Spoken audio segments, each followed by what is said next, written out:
Willow Creek Springs presents Healthy Living with your host, Joe Grumbine.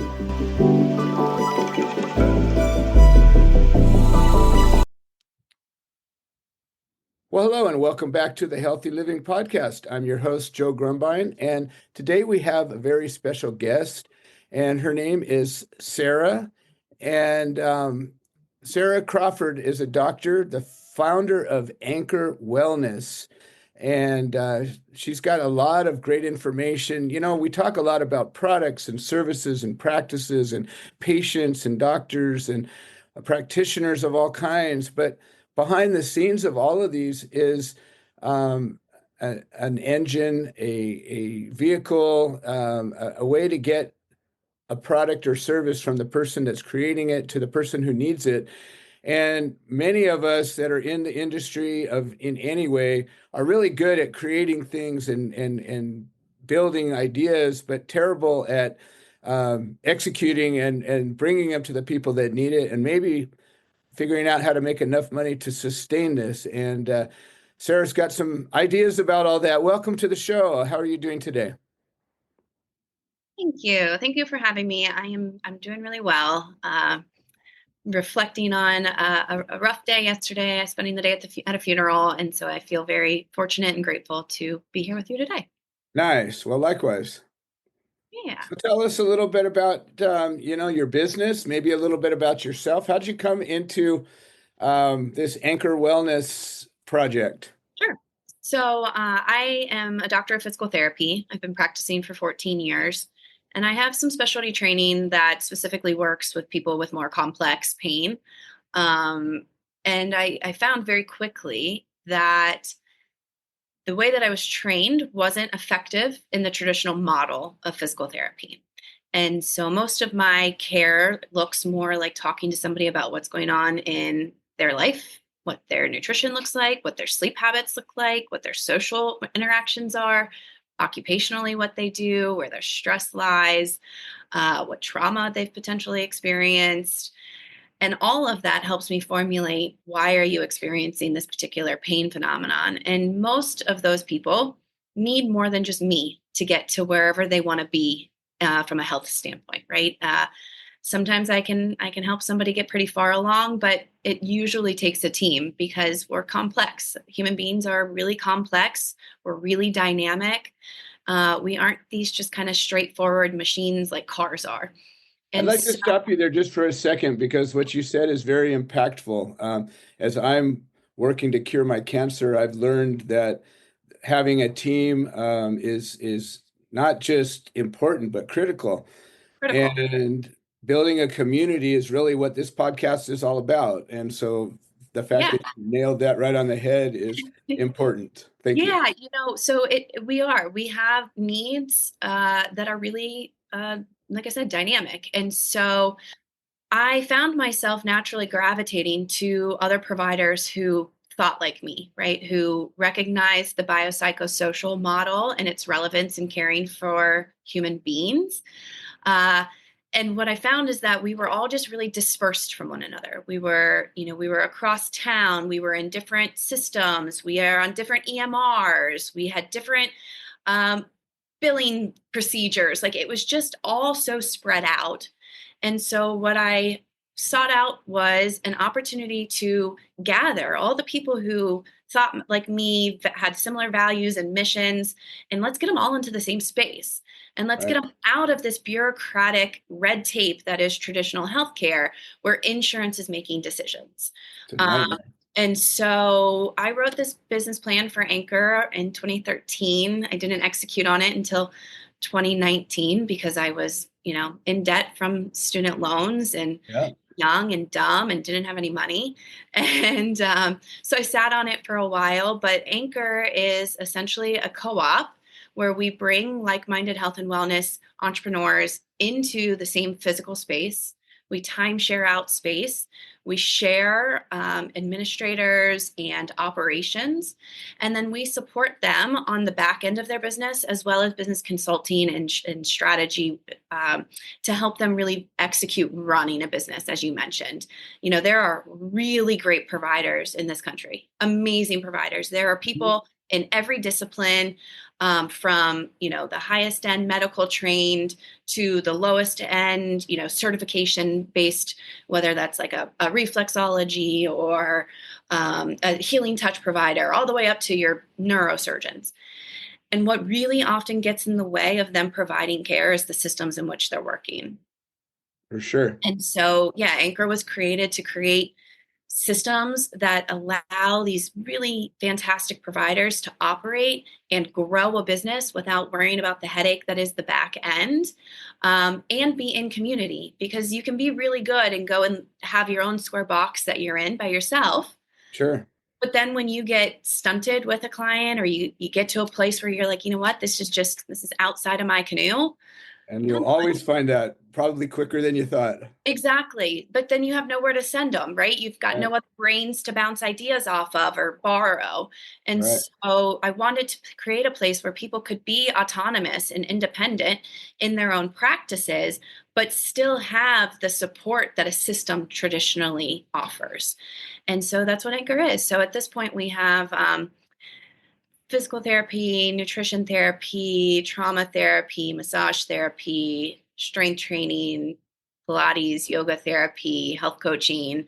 If I had my way, by the end of the year, we would have an internal medicine, functional medicine, orthopedics, mental health. So we still I was have a going to way say to there's a lot of disciplines or therapies that are emerging right now, like ozone therapy and different oxygen modalities that I'm working with a lot with, my cancer.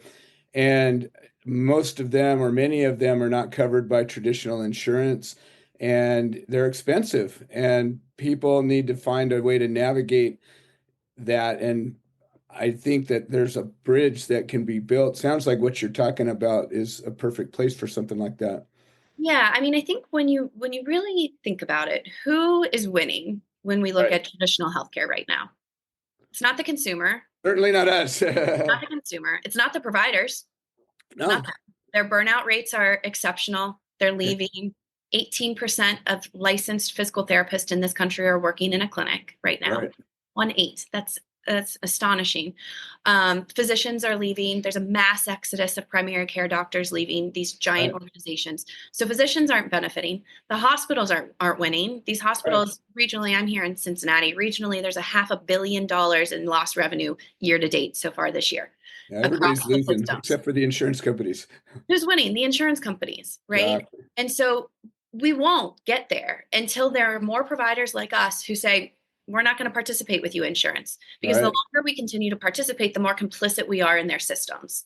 Agreed. So you're going to see it. But now what you have probably found is, like in my physical therapy practice that I own, we bill at about 1/2 to 1/3 the amount that insurance-based practices bill. Right. But when you go back to pre-1950s insurance, where all people paid for in their monthly premium was catastrophic care, right? Hospitalizations, and you're now just paying that minimum premium that's like, hey, when I'm really sick, I need you. But when I'm kind of sick, I got it. I got myself.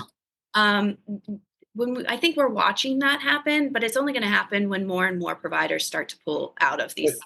Even with that, I mean, that's the route I had to go, being self-employed and not having to put all my energy into this. You get this deductible that says, well, we're not going to give you much of anything until you pay that. And so for even the little stuff on the way to a big thing, you'll have this overwhelming deductible to cover because your premiums were quote unquote low. And you put yourself either way into this unsolvable problem. Yeah, and that's the thing. People just don't understand how insurance works. Exactly. And so I think the more due diligence people do when they're choosing their insurances, you're starting to see a lot more of these like med share programs pop up. A lot of them are sort of religious based, but that doesn't require you to be right. Yeah, you don't have to subscribe. That's what true insurance is. It's let's all put money into a pot and then pull from it when we need it. Exactly. And large businesses do that. They self-insure. And you see, a lot of these hospital systems are self-insured, right? They're not paying the insurance companies. Exactly. But anyway, so I think it really my perspective is that every person has the ability to heal, Yes. right? And just like every individual who wants to be a business owner has the ability to succeed. But Right. what is in your internal and external environment is what matters the most. And it's really quite basic for most of us, right? It's having the right people around you, having the right nutrition, having the right hydration, Yeah. getting sleep, and moving your body. And that is the same whether we're talking about a consumer of healthcare services or a provider of healthcare services. Agree. It, And it, sorry, I don't mean to disrupt, but every no, time please you do. connect with a theme of the show, I just really want to emphasize that the community that you build is maybe one of the most important tools, because it's you're no matter what you're doing, you can't do it all. And no matter what you're learning, you won't learn it all. And if you can surround yourself with people that have an expertise or additional experience in any one of the points, it can be so valuable, or you don't have to start from scratch, especially, if you're dealing with a serious illness or injury. You have to put so much energy at that alone that it takes away from your ability to go find and learn new things. And to have a community that you can rely on, a vetted group of people that you can say, well, I know if I go here, I'm more likely not to be led down a wrong path and more likely to be led down a good path. I think that's some of what you're talking about here. Yeah, for sure. So, for our business owners that we support, that's exactly what we do, right? Instead of you, Joe, going to start your business and, some square box down the road, and me, Sarah, go in and, I'm going to go try and find all my own services, right? I got to Right. decide who to get internet from, decide who to pay water to, decide what system to use to keep track of my scheduling and appointments and medical records. We're collecting that. But also you get to this point where like, okay, that's all like the foundation, the stuff you need to operate. But then it's like, but now how do I start to grow? Right. And so you get to learn from other people's shared experiences, right? Hey, I'm thinking about venturing into this digital advertising. Has anybody had any experience with that? Who'd you try? What should I know going into these conversations with so and so? And it's the same thing we do as consumers, right? Hopefully, not everybody does, but Right. hopefully Right. you're pulling your friends to say, hey, has anybody been to this place or seen this doctor? Exactly. Or somebody just told me I needed surgery, but I'd like to get a second opinion. Anybody have somebody they recommend? And so again, it's the same thing. That's what I said to you before the show. No matter what the audience is, we all have the same basic needs. Right. And having people in your corner, people in your sphere of influence that you can pop ideas off of and get feedback from, right? That's Right. the other important thing, is being open to feedback. I Huge. you might say, hey, Sarah, I'm going to go see this particular provider. And if you're not open to feedback, I'm going to say, okay. But if you're open to feedback and I've got some past experiences with them, I'm Right. like, I don't think that's the best place for you to go. Right. But you have to be willing to be open for feedback. And that is not always the case. I've seen that clinically as a practitioner for 14 years, where patients come in and they want to be better, but they don't want to do the work and they're not open to changing. Right. Right? They're not open to walking away from a really tumultuous marriage that they know has never worked, or a challenging job, or creating some sort of energetic barriers to, a mother-in-law. Who knows what it is. There's a couple of questions that I generally look at as to determine if somebody's even willing to have a conversation. And I use that as my energy is diminished. I need to be very careful where I put it. And so I'll ask somebody, well, what's your goal? What are you trying to accomplish? And what are you willing to do? And if you can answer both of those questions honestly, then it tells me if we're ready for a conversation, or if I say, well, thank you for your time and I wish you well, Yeah, it's so true. And I think when you ask that more consistently, you probably realize how few people are really, compatible. Right, exactly. And we waste so much time trying to convince people of things, and you're never going to do that unless they're seeking those things you have to offer. Yeah. And the nice thing about Anchor, because we are such a specialty collection, we generally get people here who do want to make change, right? And I think that's the other piece about taking insurance out of it, is you get to work with people who are choosing the services that they want. They're typically in the driver's seat themselves, right? They're not being dictated to, hey, I want you to go see this person and do this procedure and get this test done and try this supplement and blah, blah, blah, blah, right? They're in the driver's seat. They're coming to somebody in our organization for guidance, support, navigation, potentially. But they also own the decision, right? They're not just like, well, whatever insurance pays for, I'll take, right? They're saying, I have my own autonomy in this situation and for this condition, and I have an outcome that I want to go after. And so the motivation's there. And when you have motivation, you can almost always get what you want. Right. Oh, it's huge. I mean, you can tell the person that's driven. That's why, I love doing this show, because generally the guests that I bring in have that motivation. They believe in what they're doing enough that they really are exuberant about sharing it. And you can just tell. That's why I like to look you in the eye, because I can tell you're not reading off a script and just, saying the thing you've said 1,000 times. You're sharing your experience, and that's powerful. And when somebody is moved to do something and they have to go outside of the norm to get it, most people won't do that. Most people will just stay with their standard of care and do what the doctor says, or you do what the insurance says. They say they can't do it. I guess I can't do it. And yet there's some of us that say, well, then let me find another way. And I think those are the people finding you. Yeah. Yeah. And, I'm always mindful to say that, like, I think this country has some of the smartest people. Oh, absolutely. Some of the smartest Some of the people. dumbest too. I didn't say that, Joe. You did. I know, but that's okay. It's my show. I can say it if I want to. But no, we do. It's just that our systems don't allow it, right? It is reactive and it is sick care, and we all know it. And as long as providers continue to be complicit in it, it is going to be that way. Right. And so my goal, my why, is I want to change how healthcare is accessed. That's all I care about. That is what I live for every single day, because I see way too many people get to me. And I'm just a measly little physical therapist, right? Bottom of the totem pole in the healthcare sphere. Sure. They get to me and they're really in bad shape. And simple things make a world of difference. Right? All of a sudden they're off statins. All of a sudden they're eating more vegetables. All of a sudden their cholesterol's come down. They're sleeping better. They've lost a little weight because we talked about one thing, right? We've got the time to have those conversations. And when you work in an insurance-based setting, you don't, because it is about volume. Yes. It's about volume over everything else.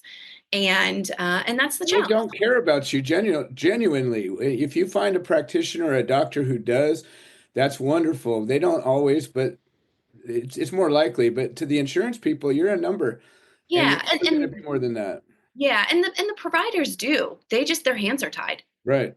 Their hands are tied because they've got somebody booked 10 minutes later, and they get bonus based off of customer satisfaction. And if you sit for an hour waiting for an appointment, you're going to be pissed. Yep. So they're in a damned if they do and damned if they don't situation. So I try not to fault the providers as much as possible. Some are, to your point, just not good. Just, basically cashing a check. It's all out there. There are a lot of really passionate, intelligent people out there that just can't figure out a way. And health education in this country is exceptionally expensive. Yes. So you've got people who are coming into their positions in these really kind of quite powerful positions, who are upside down in wealth. Right. Also, just to spend their time thinking about that, and that takes away from their ability to execute their practice. Yeah, I mean, I consistently tell people not to go into physical therapy today. If I've got a high school student that wants to come observe with me, I'm like, don't. Like, if you're lucky enough to practice in a setting like this, but it's hard. It's hard because I don't have insurance feeding me patients, right? So we have to go find our own clients. And we have to keep them happy, and we have to be really unique, and we spend a lot of time with people. So you're absorbing a lot of people's stuff. Oh yeah. Right? You've got to know how to manage that. So, and not everybody can. So it's an interesting time and space. And I think what Anchor is hoping to solve for is creating that place where people can still work in the way that they were trained and what they went to school for in the first place. Nice. And create some wealth for themselves Sure. without having to, sell their soul to the devil. I couldn't agree more. I'm curious. We're getting a little low on time, but I'd like to hear about the genesis. The first, as you just begun this, you made the leap, you opened the doors. Tell me about the first few clients that came through and how that worked out. Well, I opened my doors 6 months before COVID. Always a great time to start a business, right? So there was that. So we opened in July of 19, and then Okay. obviously COVID started. And the blessing of COVID for this situation is real estate became widely available. Right. Um, Huge. and so I took a leap of faith and expanded in August of 20, unsure of whether or not I'd be the only person in the physical space or not. And it took us about a year All to right. really get another Build it, they will come, consistent. right? Yeah, yeah. And so, that's been an interesting thing that I think has changed since COVID. There's a lot more access to telehealth. Right. I personally, and I'm an N of one, in my opinion, means nothing to most people, but I personally believe that we as healthcare providers have a responsibility to get people into physical space with one another. I agree. There You can do is, some things with an initial consultation with telehealth, but beyond that, that one-on-one time is instrumental. yeah, I think if you are taking a biomedical approach, telehealth works just fine, right? Because I can Right. look at your labs, I can look at some images, um, but when we are talking about biopsychosocial, and I need to know when I bring up like, oh, how'd you get here today? And Right. you sit back in your chair a little weird, or you cross your arms, or maybe you Uh, start to shake your foot. I need to be able to see that, right? Or right. I need to know what happens. I need to feel what happens to you when I start to have a challenging conversation. Hmm. And so I do think that there's a responsibility of healthcare providers to get people back. There's also still just a lot of fear about being out in community and Sure. amongst people post COVID. So, Right. so yeah, it took us a little while, and I think this model is very much based off of real estate, right? It's we time share out physical space, Right. and so a lot of people have the ability now to flex virtual versus in person, Nice. and that was a surprise and a hiccup. But the nice thing is like we can adjust with it. I just try and seek providers to come into this network um, who believe the same thing as me, right? Who Got believe it. that we do have a responsibility to be in physical space with somebody. I love it. I love Yeah, it. but so Well, far, we're growing. I think we are a little ahead of the game in terms of what is happening. Nationally from a healthcare perspective with this, like I said, these hospital systems are losing primary care doctors hand over foot.